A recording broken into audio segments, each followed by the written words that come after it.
दोस्तों, रावण के छोटे भाई विभीषण ने लक्ष्मण, सुग्रीव, जामवान, हनुमान आदि वानरों से घिरे भगवान श्री राम के पास आकर कहा, भगवान, मेरे मंत्री अनल, पनस, संपाति और प्रमति ये चारों लंकापुरी जाकर फिर लौट आए हैं।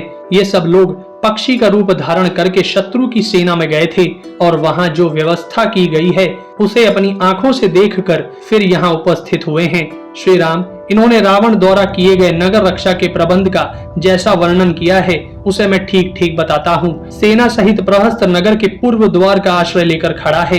महापराक्रमी महापार्शव और महोदर दक्षिण द्वार पर खड़े हैं। राक्षसों से घिरा हुआ मेघनाद नगर के पश्चिम द्वार पर खड़ा है। स्वयं रावण, शुक, सारण आदि कई सहस्त्र शस्त्रधारी राक्षसों के साथ नगर के उत्तर द्वार पर सावधानी के साथ खड़ा है। राक्षस विरूपाक्ष विशाल राक्षस सेना के साथ नगर के बीच की छावनी पर खड़ा है। रावण की सेना में 10,000 हाथी, 10,000 रथ, 20,000 घोड़े और 1 करोड़ से भी ऊपर पैदल राक्षस हैं। भगवान, इनमें से एक एक राक्षस के पास युद्ध के लिए 10-10 लाख का परिवार उपस्थित है। तदनंतर विभीषण ने श्री राम से उनका प्रिय करने के लिए स्वयं यह उत्तम बात कही,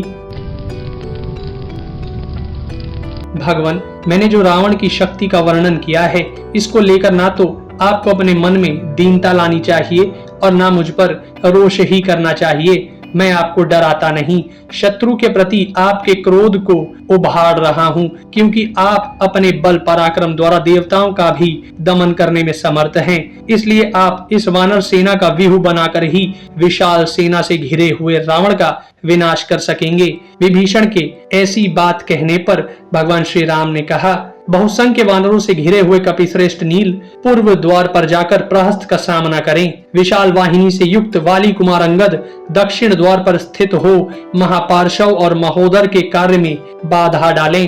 पवन कुमार हनुमान आत्मबल से संपन्न हैं।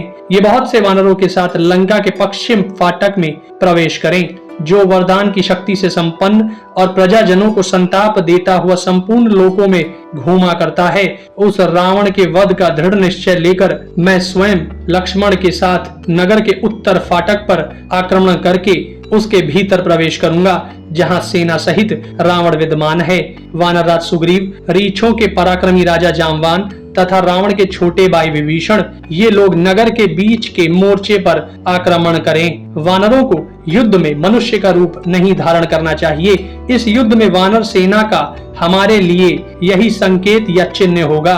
केवल हम 7 व्यक्ति ही मनुष्य रूप में रहकर शत्रुओं के साथ युद्ध करेंगे। मैं, अपने भाई लक्ष्मण और ये मेरे मित्र विभीषण अपने 4 मंत्रियों के साथ 5वें होंगे। इस प्रकार हम 7 व्यक्ति मनुष्य रूप में रहकर युद्ध करेंगे।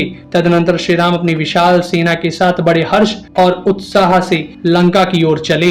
सुवेल पर्वत पर चढ़ते हुए भगवान श्री राम सुग्रीव और विभीषण से मधुर वाणी में बोले, मित्रों, हम सब लोग इस पर चढ़ें और आज की इस रात में यहीं निवास करें। यहाँ से हम लोग लंकापुरी का भी अवलोकन कर लेंगे। भगवान श्री राम पर्वत चढ़ते हुए पुनः बोले कि काल के पाश में बंधा हुआ एक ही पुरुष पाप करता है, किंतु उस नीच के अपने ही दोष से सारा कुल नष्ट हो जाता है। तत्पश्चात भगवान श्री राम और लक्ष्मण सहित सभी वानर उस सुवेल पर्वत पर चढ़ आए। उन वानर युद्धपतियों ने सुवेल पर्वत के शिखर पर खड़े हो उस लंकापुरी का निरीक्षण किया। लंकापुरी में युद्ध की इच्छा रखने वाले राक्षसों को देखकर वे सब वानर श्री राम के देखते देखते नाना प्रकार का सिंहनाद करने लगे।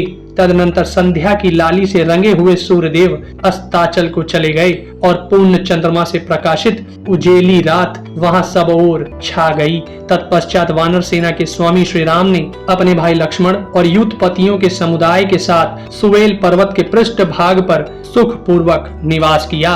वानर युद्धपतियों ने वह रात उस सुवेल पर्वत पर ही बिताई और वहां से उन वीरों ने लंका के वन और उपवन भी देखे। बहुत से युद्धपति उन वानर वीरों के समूह से निकलकर सुग्रीव की आज्ञा ले उन वनों और उपवनों में घुस गए। ये सभी वीर वानर इच्छानुसार रूप धारण करने वाले उत्साही और आनंद मग्न थे। उन वानरों के वहां प्रवेश करते ही फूलों के संसर्ग से सुगंधित मंद वायु चलने लगी। त्रिकूट पर्वत का शिखर बहुत ऊंचा था। वह ऐसा जान पड़ता था मानो स्वर्गलोक को छू रहा हो।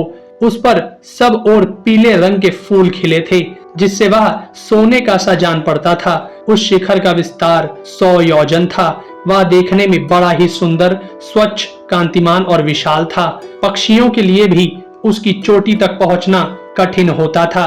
लोग त्रिकूट के उस पर्वत पर मन के द्वारा चढ़ने की कल्पना भी नहीं कर सकते थे, फिर क्रिया द्वारा उस पर आरूढ़ होने की तो बात ही क्या। रावण द्वारा पालित लंका त्रिकूट के उसी शिखर पर बसी हुई थी। वह लंकापुरी 10 योजन चौड़ी और 20 योजन लंबी थी। उस पुरी में सहस्त्र खंभों से अलंकृत एक चैत्य प्रसाद था। वह आकाश को मापता हुआ सा जान पड़ता था। रावण का यह चैत्य प्रसाद लंकापुरी का आभूषण था। नाना प्रकार के मृग आदि पशु उस नगरी का सेवन करते थे। अनेक प्रकार के फूलों की संपत्ति से वह संपन्न थी और विविध आकार वाले राक्षस वहां निवास करते थे। बड़े बड़े महलों से सघन बसी हुई उस स्वर्ग तुल्य नगरी को देखकर भगवान श्री राम बड़े विस्मित हुए थे।